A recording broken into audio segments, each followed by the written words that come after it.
So this Michael Smerconish guy, I'm getting the feeling I should know who he is, but I don't, and I've never been to his website until now. He was on CNN yesterday, and he was talking crazy about how we should deal with the, quote, unvaccinated. Here's an option. There was a USA Today essay that was published by a former prosecutor named Michael Stern. And I discussed this briefly on radio yesterday. He says, we've got to shun folks. We've got to shun people into getting vaccinated. Shunning suggestion is this. Businesses should make vaccination a requirement for employment.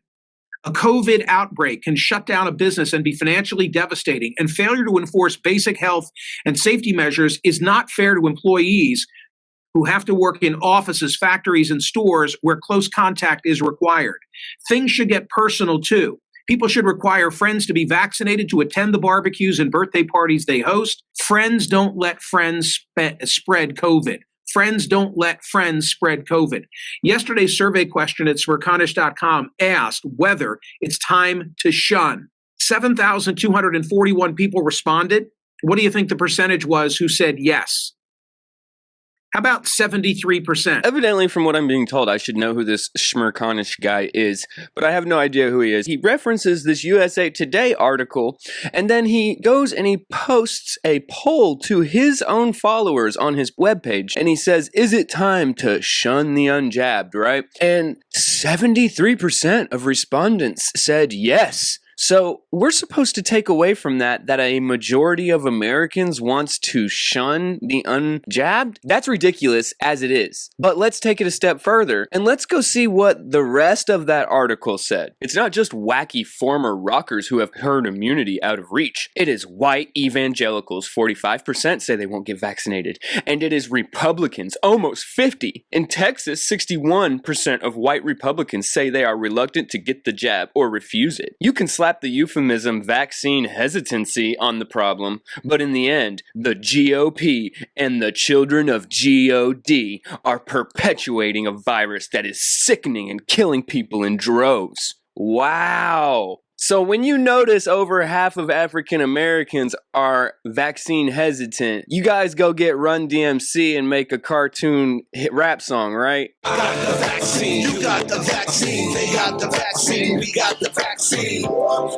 But when you notice that half of, quote, white evangelicals are vaccine hesitant, you put a hit piece out in USA Today? So we're not going to try to reach these folks, we're going to shame them. Well, isn't that a shock? Trying to use social shame to force people into getting things injected into their bodies that they don't want. Wow. Bet you 73% of the people who responded to his survey didn't have this opinion. Let's see what else. A big part of the problem stems from the cultist relationship many evangelicals and Republicans have with the former president. And this just shows you how out of touch this writer is. The people who are Republicans and evangelicals that don't want the jab, it's the one thing that they hate about Trump. They absorbed his endless efforts to downplay the danger of the virus and turn public health precautions into a political freedom movement. Wow. Wow. You just want to scream, Trump supports the vaccine. I mean, just think about it. The name of the program was Operation Warp Speed. Now, who do you think named that? The fact that Trump support the jab is like probably top 3 things that Trump supporters do not like about Trump. And this writer thinks he knows something.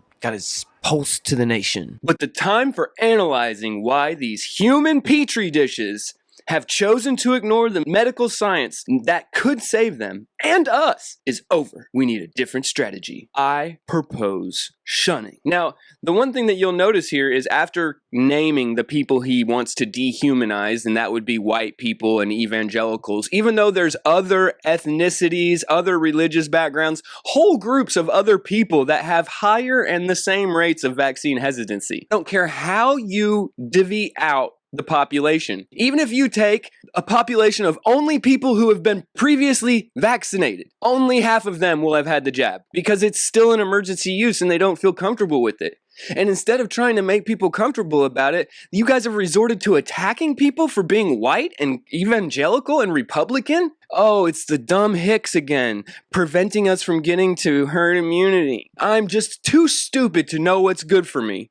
And yet they are able to post their bigotry in USA Today. The writer goes on to say that, of course, within a short amount of time, the glorious President Biden will have allowed every person who wants a jab to get one. And then he says, when that happens, restaurants, movie theaters, gyms, barbers, airlines, and Ubers should require proof of jabbing before providing their services. So this article by Michael J. Stern is suggesting that we create the second class of citizens that we've been warning might be created if they enact a passport. This guy's arguing for it. He names the groups that he wants to delegitimize. When you name the groups that you have your bigotry against at the beginning of your article, and then in the middle of the article, you say, but the time for analyzing why these human petri dishes have chosen to ignore the medical science that could save them and us is over. You see, when you call a group of people out of their name, even if you put the word human in the insult, you're dehumanizing that group. You know, if I call out a group and say that they're human parasites, but I say that about an entire ethnicity, is that bigotry? Because I'm pretty sure it is. But calling white evangelical Republicans human petri dishes, perfectly fine. It's actually the people who have had the most jabs